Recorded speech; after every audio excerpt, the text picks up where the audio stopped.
예레미야 16장 10절로 봉독합니다.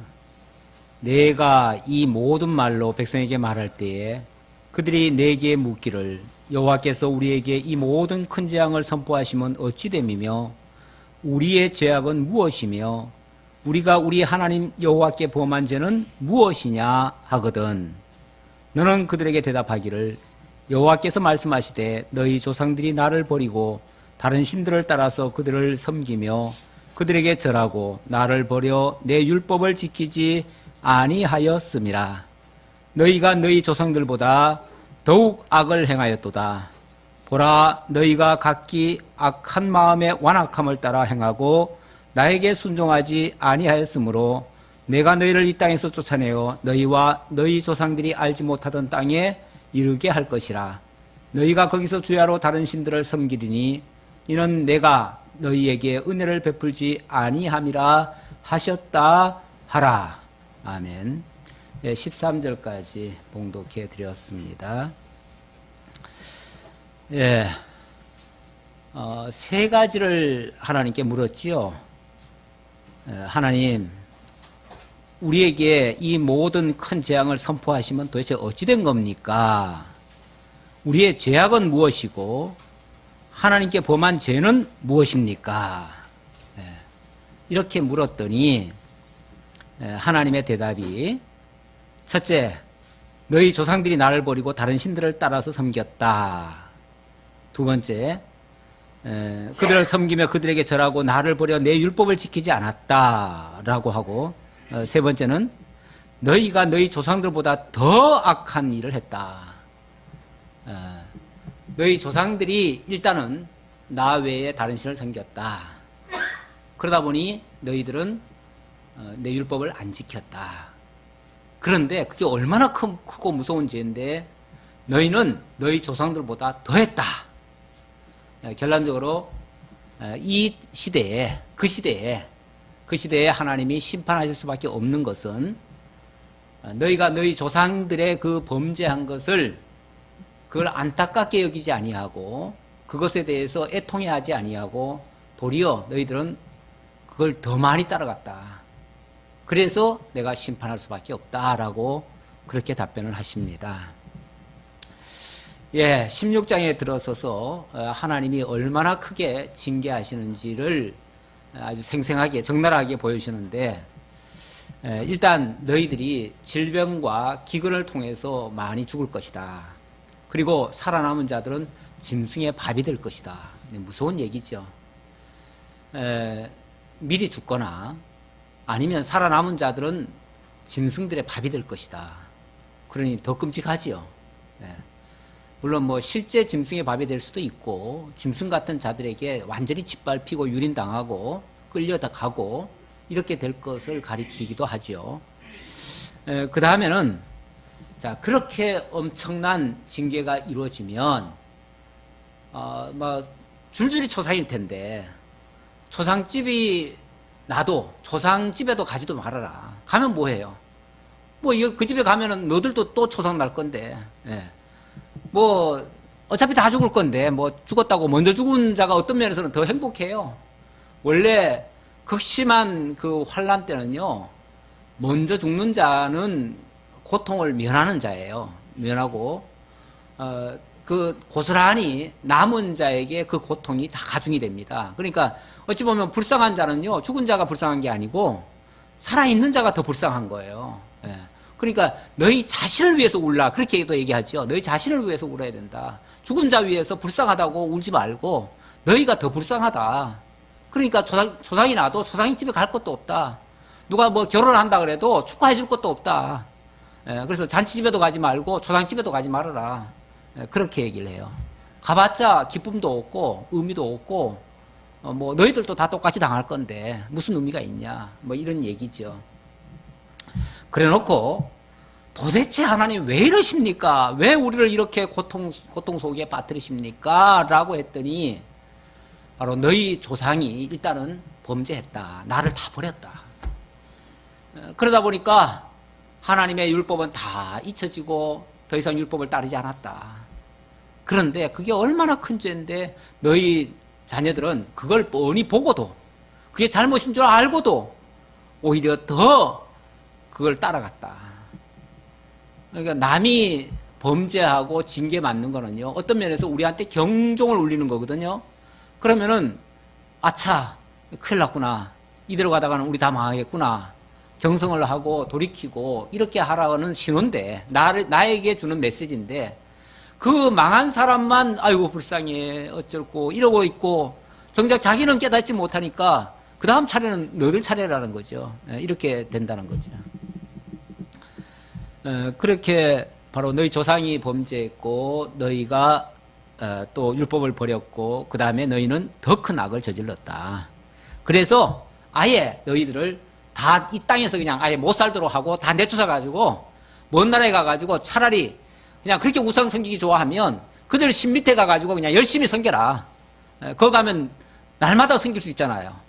그게 너희들 소원인 모양인데 가서 너희들 소원대로 마음껏 이방신 섬기고 살아봐라. 그게 얼마나 즐겁고 얼마나 행복한지 한번 거기 가서 마음껏 누려봐라. 그 얘기죠. 그렇게 하려면 하나님이 어떻게 해야 돼요? 그들에게 은혜를 주시지 않아야 돼요. 은혜를 주셔버리면은 그들이 회개하고 돌아올 거 아니에요. 그러니까 은혜를 안 줘야 돼요. 그래서 아까 읽은 그 13절에 그런 표현이 있죠.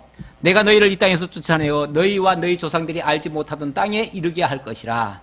너희가 거기서 주야로 다른 신들을 섬기리니 이는 내가 너희에게 은혜를 베풀지 아니함이라 하셨다 하라.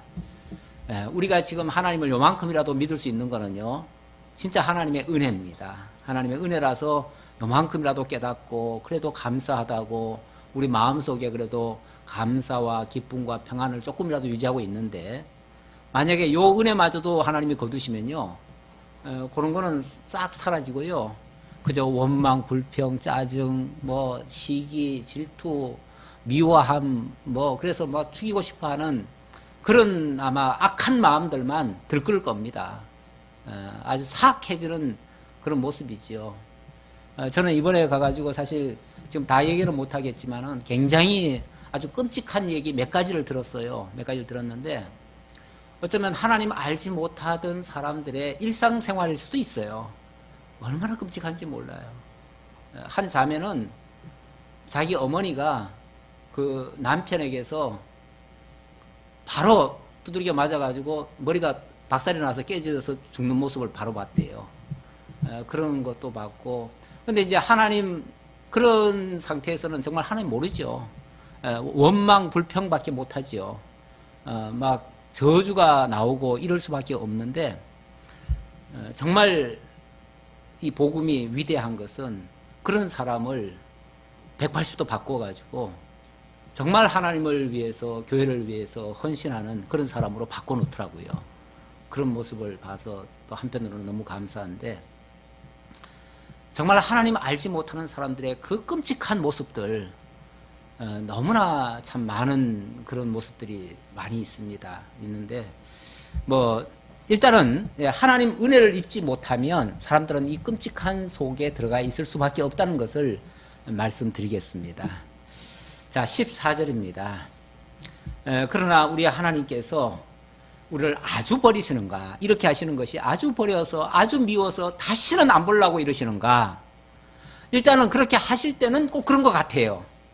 그런데 우리 하나님의 자비는요, 절대로 아주 끊으시는 그런 자비는 아닙니다. 그래서 자기 백성을 향해서는 일정 기간 동안은 그렇게 하시지만 또 때가 되면 다시 돌이키시는 이러한 은혜의 섭리를 또 베푸십니다. 그러니까 잠시 하나님이 길을 닫고 눈을 감고 완전히 등을 돌리시고 이제는 못 본 채 하시고, 아예 뭐 지난번에 기도도 하지 말라고 그랬잖아요. 기도도 하지 말고 기도해봤자 나 안 듣겠다, 그리고 완전히 돌아앉으신 것처럼 그렇게 보이시는데 언제까지 그러시는가? 항상 그러는 게 아니라 어느 때까지 그렇게 하시겠다라는 말씀이에요. 그 말씀이 14절의 말씀인데요. 여호와의 말씀이니라. 그러나 보라, 날이 이르리니, 날이 이를 것이다. 언제요? 하나님의 회복의 때가 있을 것이다. 이게 이제 자기 백성을 향한, 그러니까 진노는 엄중히 하시되, 원래 그 공의라고 하는 걸 보이려면요, 죄에 대해서 무조건 덮어주는 게 공의가 아니에요. 죄에 대해서는 엄중하게 형벌을 가하시고 그 다음에 다시 끌어안아 주시는 그 모습, 그게 진정한 하나님의 공의의 모습인데요. 우리 하나님이 이렇게 징계 후에는 보라 날이 이르리니 다시는 이스라엘 자손을 애굽 땅에서 인도하여 내신 여호와께서 살아계심을 두고 맹세하지 아니하고 이스라엘 자손을 북방 땅과 그 쫓겨났던 모든 나라에서 인도하여 내신 여호와께서 살아계심을 두고 맹세하리라. 뭐 지금까지 하나님이 늘상 얘기하신 게 뭐예요? 애굽 땅 종되었던 집에서 이끌어내신 여호와께서 뭐 이렇게 얘기하셨죠. 그러니까 항상 애굽 땅 종되었던 집에서 인도해내신 여호와, 이걸 이제 얘기를 하셨는데, 이제 하나님께서는 그건 어떻게 보면 이제 구식이야. 너무 오래 써먹었어요, 하나님이. 너무 오래 맨날 그 얘기를 하셨으니까 이제부터는 그 얘기를 하지 아니하고 이제부터는 저 북방 진짜 짐승 야만인 그들 속에서 하나님이 정말 종로로 하던 그들을 다시 이끌어내시겠다. 어찌 보면 애굽 땅 종되었던 집에서 이끌어낸 것과 물론 유사한 면이죠. 유사한 면이긴 하지만 이제 하나 더 업그레이드 된 거예요. 업그레이드 돼가지고 이번에는 저 북방 땅에서 완전히 다 포기하고 다 이제 뭐 이제는 다 틀렸다, 끝냈다 이렇게 생각했던. 왜냐하면 애굽이라는 곳만 해도요 가나안 땅에서 그렇게 멀지 않아요. 멀지 않아 가지고 장정이 걸으면은요 일주일이면 갈 수 있고요. 보통 사람들도 14일이면 갈 수 있는 거리예요. 그러니까 뭐 물론 거기서 오래는 가 있었어요. 오래는 가 있었지만 그거는 하나님께서 참 처음에는 얼마나 좋은 환경에서 갔습니까? 자발적으로 갔잖아요. 기뻐서 갔잖아요. 거기 살로 갔잖아요. 한마디로 살로 갔어요. 살로 갔기 때문에 조건이 달라요. 거기는 어찌 보면 좋아서 갔다가 거기서 나중에 보니까 그냥 그들이 돌변해가지고 종살이가 된 거죠. 어찌 보면 쏘은 거랑 마찬가지죠. 쏘가서 종살이 안 셈이고, 이쪽은요 내가 가고 싶어 간 게 아니었어요. 여기는 완전히 죄 때문에 막 끌려간 거예요. 끌려가도 보통 끌려간 겁니까? 완전히 굴비 엮듯이 끌려갔어요. 그래가지고 언어도 이제 못 쓰게 됐고요. 모든 것이 다 박탈돼 버렸어요. 예.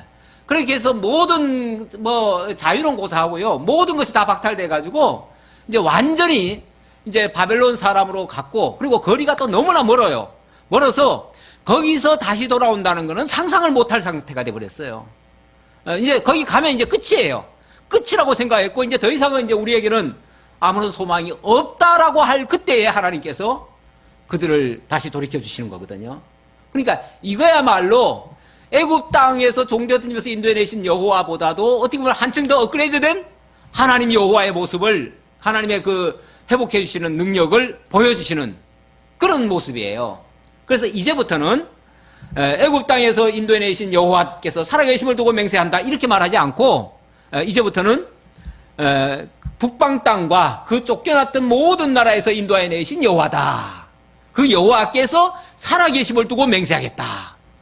그러니 어찌 보면 이전의 말씀보다도 훨씬 더 확실하고 분명하고 이런 말씀.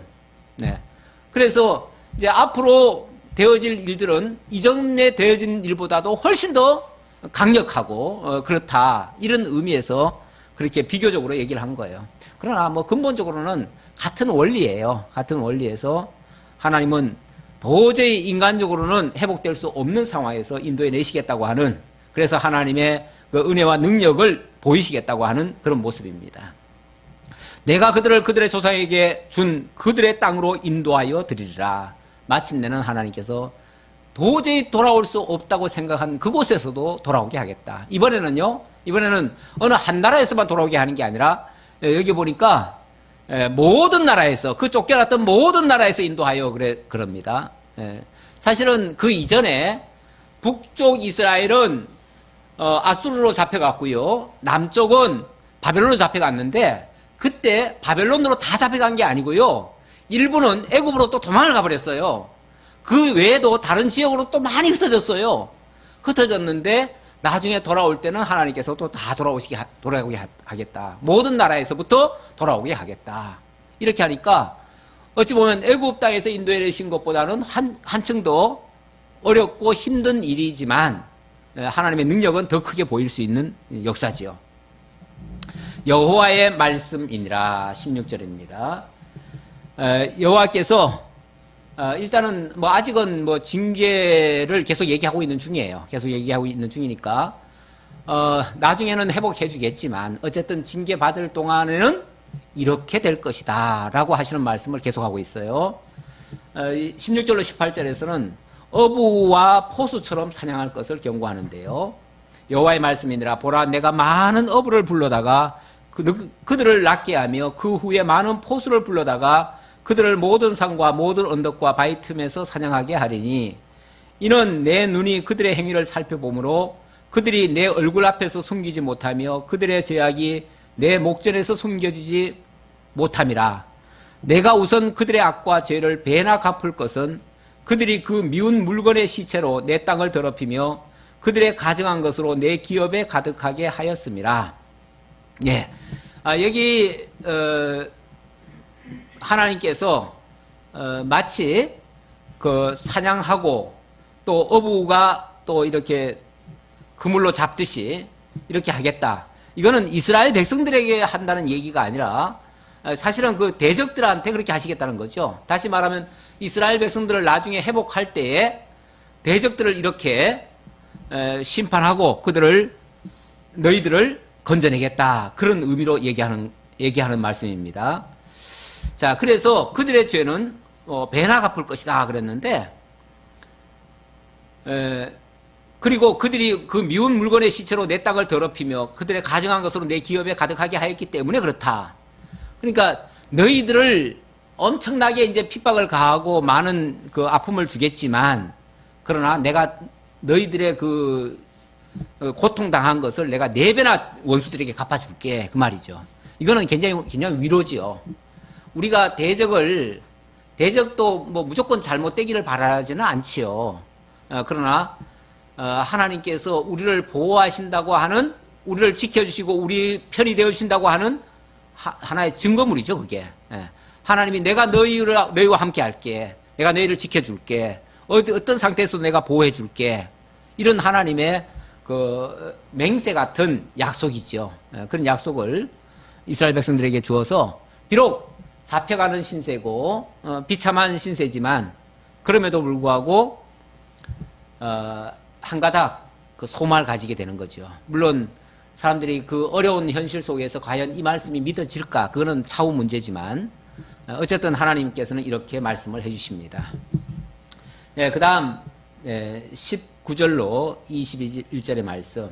그렇게 함으로써 이스라엘 백성들도 하나님께로 돌아오고 또 나중에는 열방들까지도 하나님을 여호와로 깨달아 알고 하나님께로 돌아오도록 그렇게 하시겠다고 하는 말씀입니다. 여호와 나의 힘, 나의 요새, 환난 날의 피난처시요. 나의 힘, 나의 요새, 나의 피난처. 이제 하나님이 우리를 이렇게 위로하시겠다고 말씀하시니까 맞습니다. 우리 하나님이시라면 충분히 우리를 보호하시고 나의 힘이 되어주시고 나의 피난처가 되어주실 줄 믿습니다. 이런 의미죠. 그러면서 민족들이 땅 끝에서 주께 이르러 말하기를 우리 조상들의 계승한 바는 허망하고 거짓되고 무익한 것뿐이라. 이방신들을 섬겼던 자들은 나중에 가보면은 처음에는 뭐 자기네들 신들이 위하는 줄 알지만 나중에 가면 우리 신은 이렇게 엉터리였구나. 진짜 이스라엘의 하나님이 여호와 맞구나. 이렇게 고백할 날이 올 것이다. 그런 얘기죠. 사람이 어찌 신 아닌 것을 자기의 신으로 삼겠나이까 하리이다. 깨닫고 나면 우리가 정말 신도 아닌 것을 우리가 섬겼구나.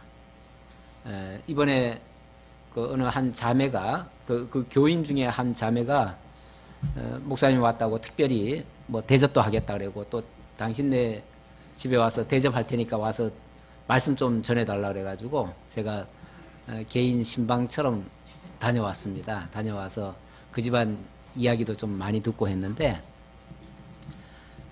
정말 하나님이 놀랍게 역사를 했어요. 놀랍게 역사를 해가지고 젊은 자매인데 큰 가게를 하나 인수를 하게 됐어요. 인수를 했는데 정말 돈이 그렇게 있질 않아가지고 자기는 엄두도 못 내고 그랬는데 그 사람이 시설을 아주 너무 잘 해놨더라고요. 보니까 시설을 2층으로 된 건물인데 가게인데 시설을 너무나 잘 해놓고 얼마 하지도 못하고 이걸 내놓은 거예요. 처음에는 뭐 한 28만 원인가 내놨는데 우리 돈으로 하면은 한 5천만 원 되는데 그거를 이제 그걸 내놓으니까 이 사람이 사고는 싶은데 돈은 이제 20만 원밖에 없어요. 그러니까 목사님 이거 사고 싶은데 어떻게 할까요? 그랬더니 하나님께서 주실 거야. 무조건 20만 원, 난 20만 원밖에 없으니까 20만 원에 하려면 하고 만약 안 한다 그러면 말고 하라고. 그랬더니 뭐 25만 원 따지고 뭐 그다음에 23만 원까지 얘기하다가 안 된다고 그러더래요. 그러더니 어떻게 할까요? 그러니까 아예 안 되면 놔도. 그랬더니 나중에 보니까 진짜 20만 원에 인수하라 그래가지고 인수를 했대요. 예, 그래서 쉽게 말하면 5천만 원짜리를 한 4천만 원에 내린 거죠. 예, 그렇게 이제 해서 인수를 했는데 그 집이 우상을 엄청나게 섬겨놨더라고요. 그러니까 막 들어가자마자 우상 덩어리가 딱 있고 뭐 글자도 그렇게 써놓고 그러는 거를 이제 그 자리에서 다 띄고 다 이제 했지요. 예, 그렇게 했는데 그렇게 우상을 섬겼는데 그 우상이 쉽게 말하면 그 양반 안 해준 거야. 우상이 안 해줘가지고 망한 거죠. 예, 망했죠. 예, 망했는데 이 사람은 이제 원래 이 사람이 뭐 가게를 하려고 한 것도 아니고 처음에는 그냥 이제 그냥 좋은 직장만 이제 좀 편한 직장만 이제 구했는데 목사님이 아마 그랬던가 봐요. 교인들한테 대부분 그 교회가 상당히 이제 작아졌어요. 어려워요. 어려우니까 선교는 이 양반도 계속 하잖아요. 선교는 하는데 연보를 좀 해야 좀 선교를 할 거 아니에요. 그러니까 다들 사업하시라고 그렇게 권장을 했어요. 그러니까 너도 나도 다 사업하겠다고 뛰어들었어. 가만히 보니까 그래가지고 사업들을 하기 시작하는데 사업을 하려는데 무슨 돈이 있어요. 그런데 이야기를 듣다 보니까 참 그래도 놀라운 역사들이 일어났더라고요. 그래가지고 사업을 몇 사람이 하게 됐는데 수입도 괜찮고 뭐 이전에 비하면은 개인 그냥 저거 할 때에 비하면은 다 몇 배로 좋아졌지요. 그래서 그 작은 상황에서 그 교회 꾸려가고 또 선교까지 하는 거 보면 대단하긴 대단해요. 우리보다 훨씬 더 나아요. 사람은 얼마 안 돼요. 얼마 안 되는데 진짜 젊은 사람들 18명이더라고요. 18명인데 그 사람들이 그렇게 그 운남성에다 선교하기 위해서 그렇게 많이 하더라고요. 그런 거 보고 참 놀랍기도 해요. 교회 꾸려가는 것만 해도 신기한데 대단해요. 그래서 어쨌든 그렇게 축복하고 왔는데 여기 지금 가짜신들 우상이 얼마나 허탄한 것인가를 이제 이방인들 또 알게 될 것이다. 이런 차원에서 제가 이제 말씀을 생각해 봤습니다. 사람이 어찌 신 아닌 것을 자기의 신으로 삼겠나이까 하리이다. 여호와께서 이르시되 보라 이번에 그들에게 내 손과 내 능력을 알려서 그들로 내 이름이 여호와인 줄 알게 하리라. 우리 하나님께서 여호와이심을 알게 하시겠다.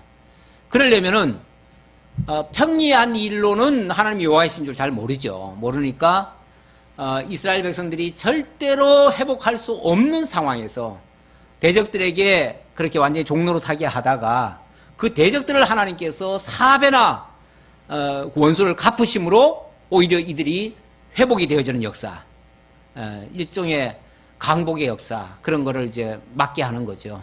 그런 걸 보면서 대적들도 야 진짜 예수 믿는 사람들이 다르구나, 하나님 여호와로 믿는 사람들이 다르구나, 진짜 하나님이 살아계시구나, 이렇게 만들도록 하셨다 그 말이죠. 하시겠다 그 말이죠. 지금 오늘 본문이 그런 의미죠. 자, 그래 놓고 17장으로 넘어갑니다. 17장부터 20장에서는 하나님이 그래도 아직 선지자 입장에서는 하나님의 그 징계가 뭐 틀린 건 없지요. 하나님의 하시는 일이 뭐 항상 선하시고 아무리 우리한테 고통스럽게 하시더라도 하나님은 맞지요. 하나님은 옳으시고 하나님은 공의로우시고 하나님은 자비로우시고 다 좋은데 도대체 이유가 뭡니까? 이유가 진짜 근원적인 이유가 뭡니까?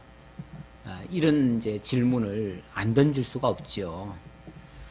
그래서 그런 질문을 예레미야가 던진 셈이고요. 거기에 대해서 하나님이 이와 같이 말씀을 하십니다. 어떻게 말씀하시는가? 일단 5절 잠깐 보겠습니다. 여호와께서 이와 같이 말씀하시니라 라고 하셨는데, 하나님이 이와 같이 쉽게 말하면 그 근본 징계의 원인을 설명했다 그 말이에요. 그런 차원에서 계속 17장 1절부터 설명을 하는데, 일단 17장에서는 너희들이 나 여호와를 배신했다 이렇게 말씀하십니다. 너희들이 배신했다. 1절 보겠습니다. 유다의 죄는 금강석 끝 철필로 기록되되 그들의 마음판과 그들의 제단 뿔에 새겨졌거늘 그들의 자녀가 높은 언덕 위 푸른 나무 곁에 있는 그 제단과 아세라들을 생각하도다. 유다의 죄는 금강석 끝 철필과 같다. 이 금강석이라는 게 우리말로 하면 다이아몬드입니다. 다이아몬드. 이게 이제 쇠 자르는 것이 금강석입니다. 그러죠? 예, 쇠 같은 거 자르고 이 타일도 자를 때 그 다이아몬드로 잘라요. 다이아몬드 칼로 잘라요. 그러니까 원래 쇠가 제일 단단하다고 하잖아요. 근데 그 단단한 것을 자르는 게 또 금강석이에요. 예.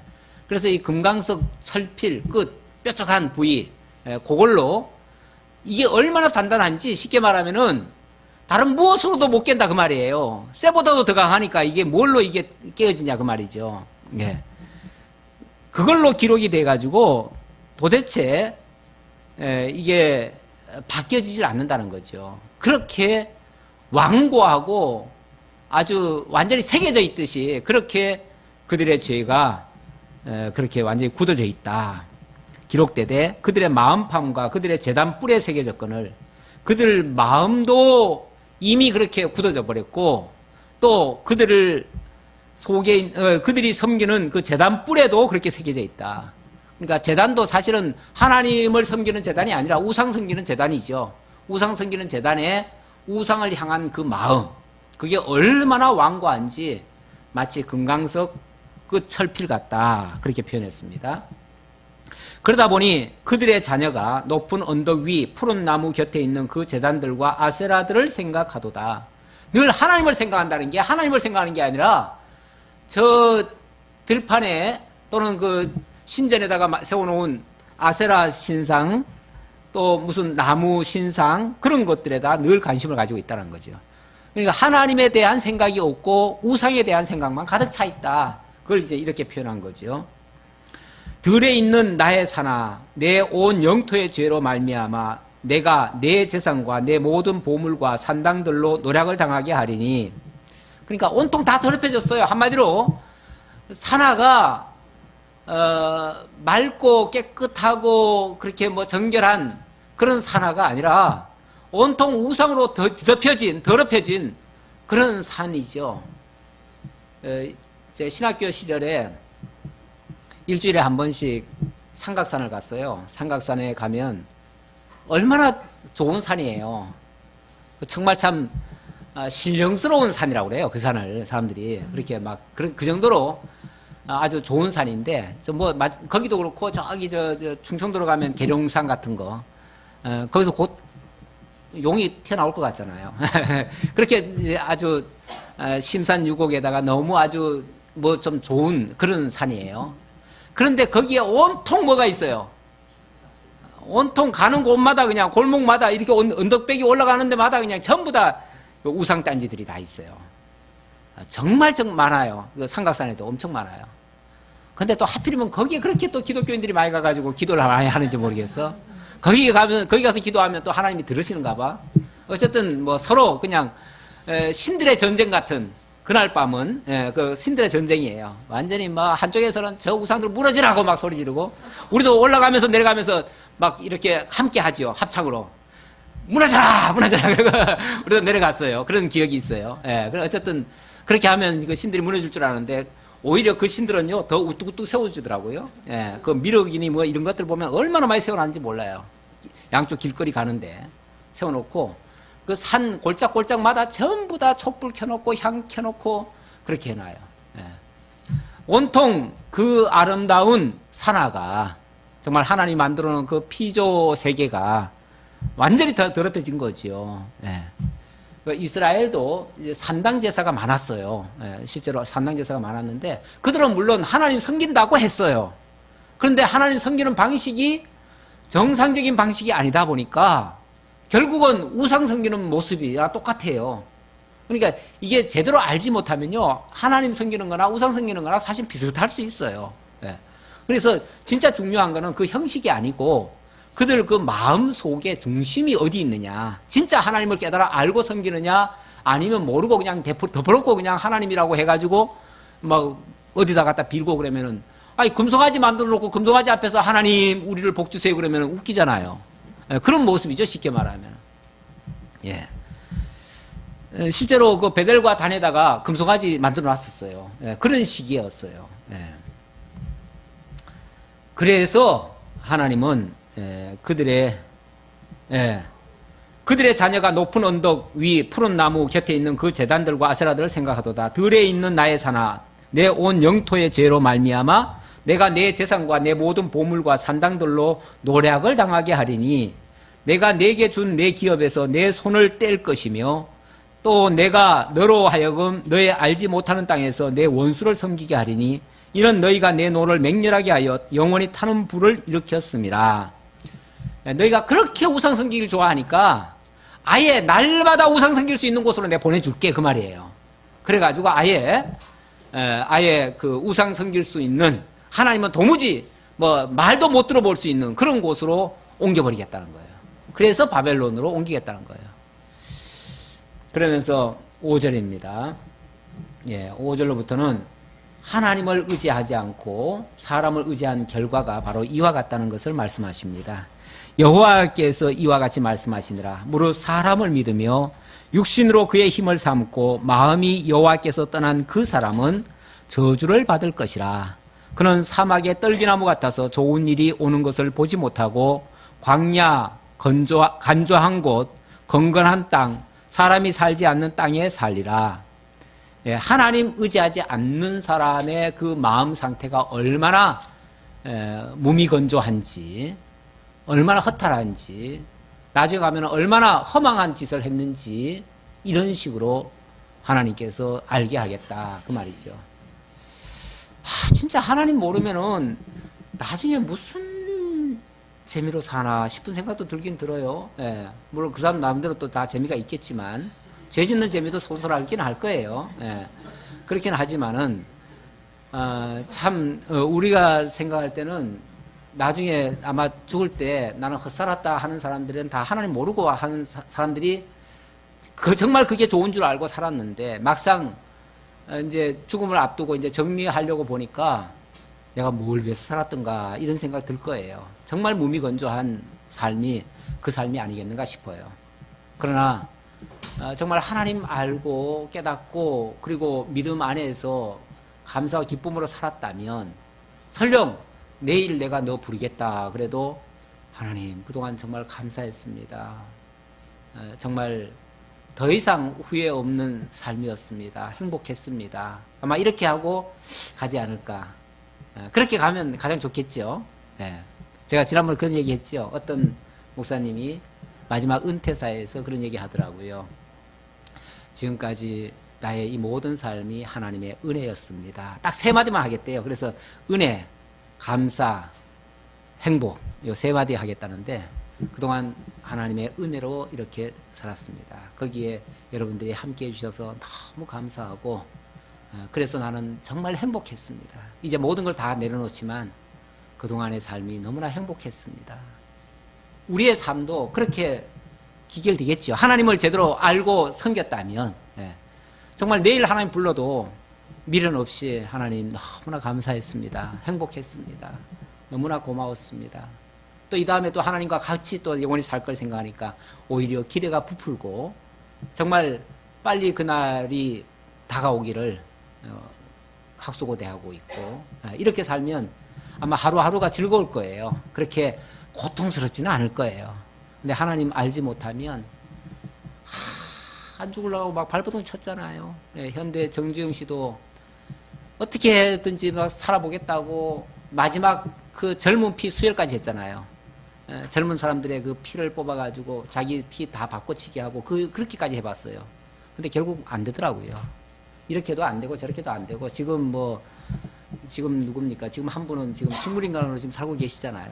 예, 살았는지 죽었는지도 몰라요. 사실은 죽은 것 같은데 아직 죽었다는 발표를 안 하니까 뭐 알지 못하겠는데 그러나 마지막까지 어떻게 보면 좀 부끄러운 모습도 보이고 그 삶이 사실 끝이 좋아야 되거든요. 끝이 좋아야 돼요. 사람은 과정도 물론 매우 소중하지요. 소중한데 끝이 나쁘면은 어떻게 보면 지금까지의 했던 것이 다 물거품 같은 느낌이 들어요. 그래서 우리는 우리 마지막을 정말 아름답게 장식하는 것이 참 좋은데 지금 뭐 얘기하다가 그렇게 나왔습니까? 하나님 의지하지 않으면은 나중에 그렇게 다 허망하다 그 말이에요. 다 허망하다. 다 헛되다. 그래서 나는 헛살았다. 저는 몇 분 돌아가신 거를 봤죠. 저희 아버님도 보고 몇 분을 봤는데 마지막 순간에 참 내가 헛살았다. 그런 말씀을 하시는 걸 내가 직접 들은 적이 있어요. 있는데 하나님 모르고 살면 내가 뭐하러 살았나, 뭐 때문에 살았나, 진짜 누구 말 맞다나 괜히 왔다 가는 인생 같은 그 참 허망한 인생이 될 수도 있죠. 하나님 모르는 사람의 특징입니다. 물론 하나님을 알면 다릅니다. 그러나 무릇 여호와를 의지하며 여호와를 의뢰하는 그 사람은 복을 받을 것이라. 그럼에도 불구하고 아무리 현실이 어렵고 힘들더라도 여호와를 의지하고 여호와에게 전폭적으로 맡기고 의뢰했다는 말이죠. 의지하고 의뢰하고 그렇게 되어졌다면 그 사람은 필연코 여호와께서 준비하신 그 복에 참여하게 될 것이다. 그 말이에요. 뭐 이 땅의 삶이라고 하는 것은 하나님 배움의 기회이기 때문에 하나님 잘 배웠다면 정말 성공적인 삶이었고요. 그리고 하나님과 더불어 영원히 산다면 그 사람은 완전히 성공적인 삶이었죠.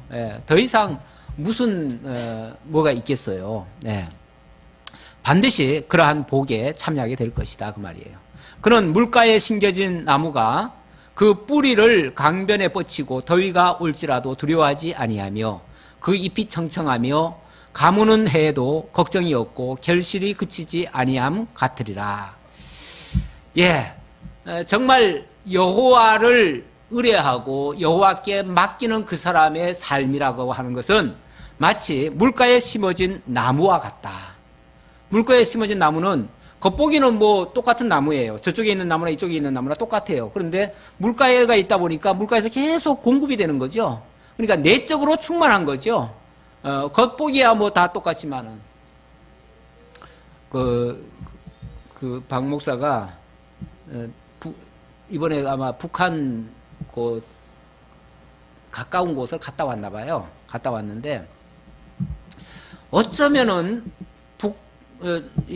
그러니까 중국하고 북한하고 이렇게 강이 하나 있고요. 좁은 강은요, 그냥 건너갈 수 있을 정도의 그런 좁은 강도 있어요. 그 강 사이를 이제 배를 타고 이렇게 지나가거든요. 지나가면 이쪽에는 북한 사람들이 있고, 이쪽에는 이제 중국 사람들이 있잖아요.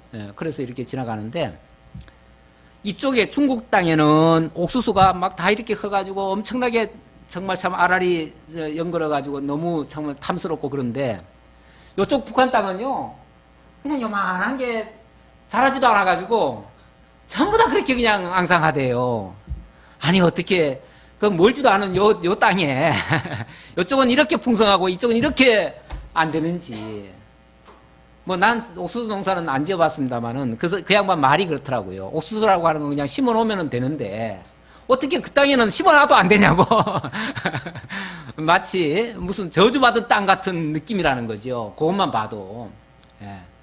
하기야 제가 지난번에 갔을 때도 그런 확연한 차이가 있더라고요. 이쪽은 너무나 푸르러요. 그래서 나는 이쪽 지나가면서 야, 여기는 너무 정말 풍성하고 그래서 꼭 강원도 아주 깊은 산속에 들어가서 내가 가는 느낌이었어요. 그렇게 참 좋았는데 강 건너를 딱 보니까 그쪽은 붉은 게 그냥 무슨 뭐 산이 다 그래요. 없어요. 뭐 나무도 없고 풀만 조금 있고 그냥 휑하니 그렇게 돼 있어요. 물론 뭐 그거는 거기에 이제 탈북해가지고 이렇게 도망가는 사람들 많이 지나가면 쏘려고 그래서 아무것도 없어야 그런 게 이제 되니까 그래서 아마 해놨다고 그런 말은 하긴 하는데 뭐 일부러 배웠다면은 뭐 어쩔 수 없겠지만은 그렇게 극명하게 희한하게 그저 우리나라도 같은 뭐 뭘 만나고 우리나라도 재앙을 같이 만나잖아요. 어떻게 보면은 한국이나 뭐 북한이나 같이 만나는데 우리는 이렇게 만나도요. 이제 가을 때 되면은 엄청나게 또 풍성한 수확을 거둬요. 근데 북한은 한번 만났다 그러면은 그냥 아수라장이에요. 그냥 없어요. 그냥 없어요. 수확할 게 없어요. 이렇게 어찌 보면 참 저주의 땅 같은 그 모습을 보이는데 뭐 무슨 차이가 있어요? 그쪽하고 이쪽하고 물론 뭐 많은 차이가 있겠지만 정치, 경제 뭐 모든 것이 차이가 문화가 차이도 있고 있겠지만 하나님을 아는 하나님을 경외하는 사람들이 있는 곳과 그렇지 않은 곳의 어떤 차이일 수도 있다고 나는 보여지기도 합니다. 하나님께서 참 그렇게 재앙을 계속 주는데도 불구하고 정신을 못 차려요. 계속해서. 참 안타깝지요. 근데 원래 공산주의라고 하는 것이 공산주의의 철두철미한 자들은요. 항상 그걸 주장합니다. 우리는 무신론자들이다. 무신론자. 그리고 우리는 진화론자들이다. 진화론과 무신론에 근거해서 살아가는 사람들이기 때문에 그 사람들은 절대로 신을 인정할 수가 없습니다. 신을 인정할 수가 없어요. 그래서 아주 사상 깊숙이에 신이라는 존재는 자리를 못 잡아요. 근데 그래도 한국 땅에 사는 사람들은요. 설령 예수를 좀 안 믿더라도 그래도 이 신이라는 존재는 있다고 대부분 생각은 해요. 그렇죠? 그래서 평소에는 뭐 그냥 잘난 체 하고 그냥 안 믿다가도 어려움 당하면은 그래도 다 신 찾아요. 신을 찾아요. 그래서 그 마음 깊숙이에는 그 종교성이라는 것이 있어요. 그런데 북한 쪽에는 북한이나 이 아주 철저한 그런 공산주의자들은요. 아예 그 자체를 배제시켜버려요. 그러니까 아예 신을 완전히 무시해버리는 거죠. 부정을 해버리는 거죠. 그리고 인간의 존재 가치라고 하는 거는 그냥 최고조로 이렇게 발전한 고등 동물에 불과한 거니까. 그러니까 그렇게 존엄도 없어요. 인간에 대한 존엄도 없어요. 그냥 필요에 의해서 사용하고 불필요하면 내버릴 수 있는 존재고 그런 아주 그야말로 정말 사악하죠. 그 사상 자체가 너무나 사악한 거지요. 제가 만약에 저주를 받는다면 그렇게 하나님에 대한 전혀 하나님을 부정하는 그것이 큰 저주가 아니겠는가 그런 생각을 해봅니다. 만물보다 거짓되고 심히 부패한 것은 마음이라 누가 능히 이를 알리오마는 만물보다 거짓되고 심히 부패한 것이 바로 인간의 물론 하나님을 알지 못하는 인간이죠. 하나님이 없는 인간 가장 사악한 인간 그러니까 세상에 도덕적으로 착하지 않으니까 나쁜 게 아니고요. 하나님을 모르는 게 가장 큰 악입니다. 하나님을 모르면 모든 악의 원흉이 되니까요. 만물보다 거짓되고 심히 부패한 것이 마음이라 누가 능히 이를 알리오마는 나 여호와는 심장을 살피며 폐부를 시험하고 각각 그 행위와 그의 행실대로 보응하나니 불의로 치부하는 자는 자고새가 낳지 아니한 알을 품은 같아서 그의 중년에 그것이 떠나겠고 마침내 어리석은 자가 되리라.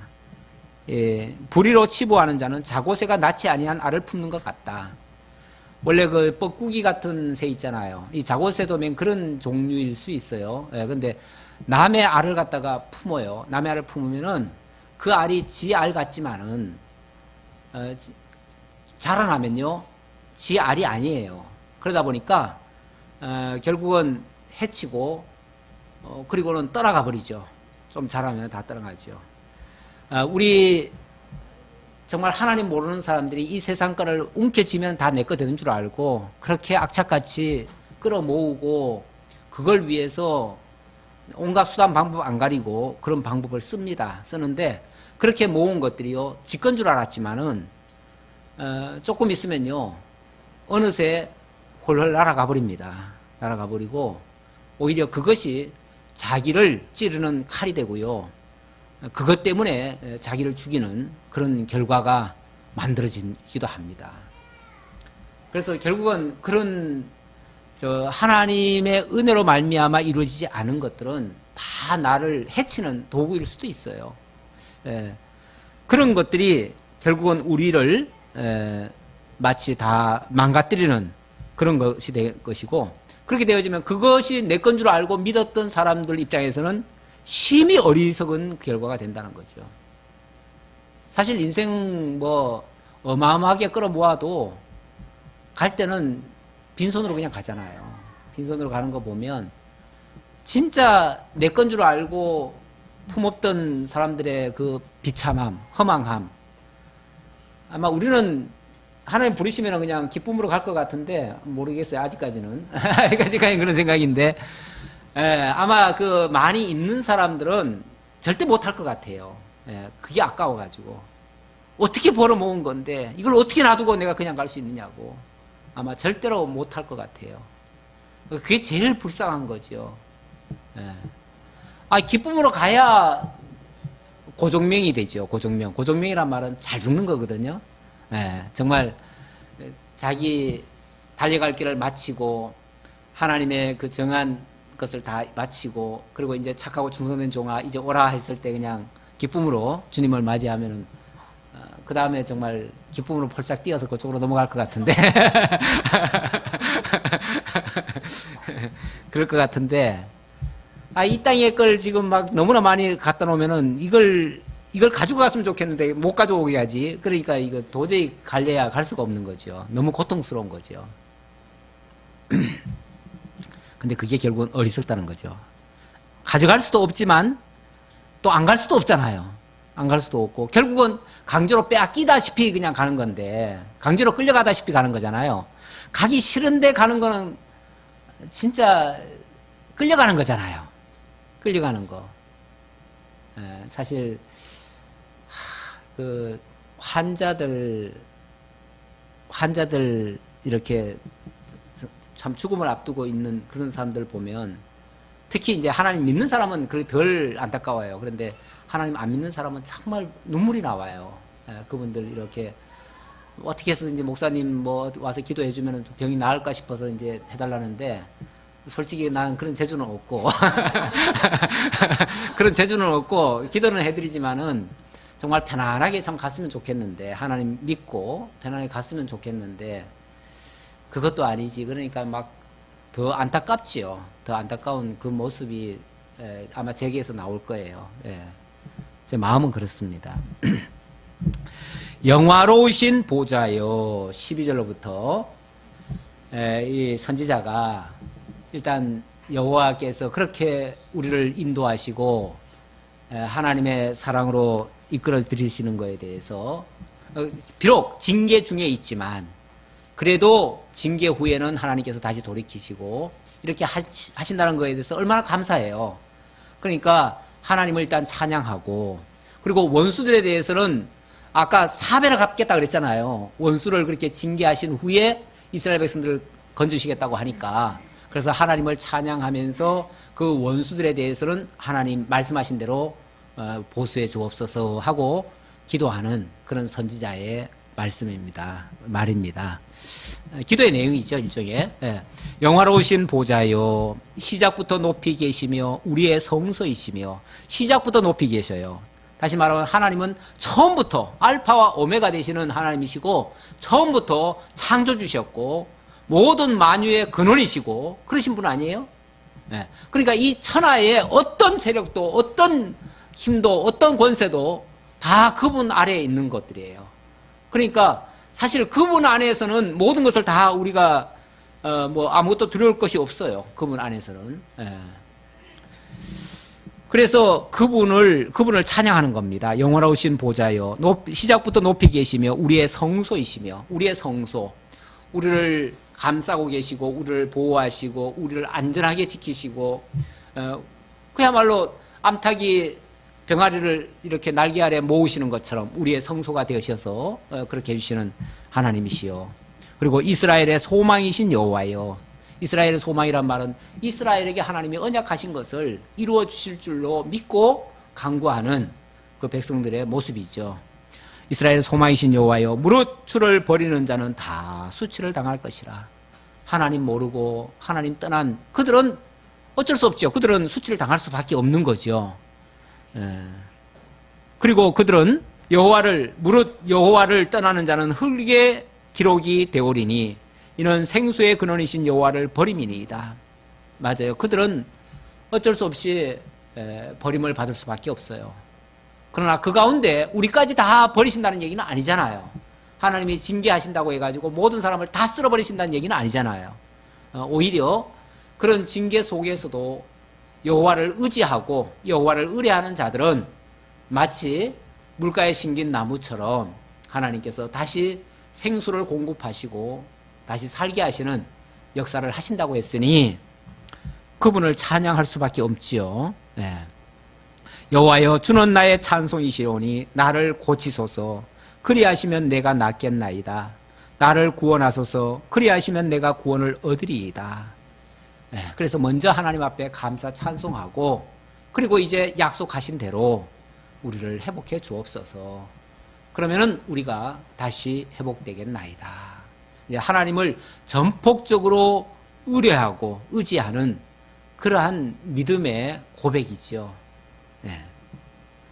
보라, 그들이 내게 이르기를 여호와의 말씀은 어디 있느냐? 이제 임하게 할지어다 하나이다. 이건 이제 원수들이 너희들 뭐 하나님 믿는다고 하더니, 하나님이 너희들 도와준다고 하더니 꼴 좋다.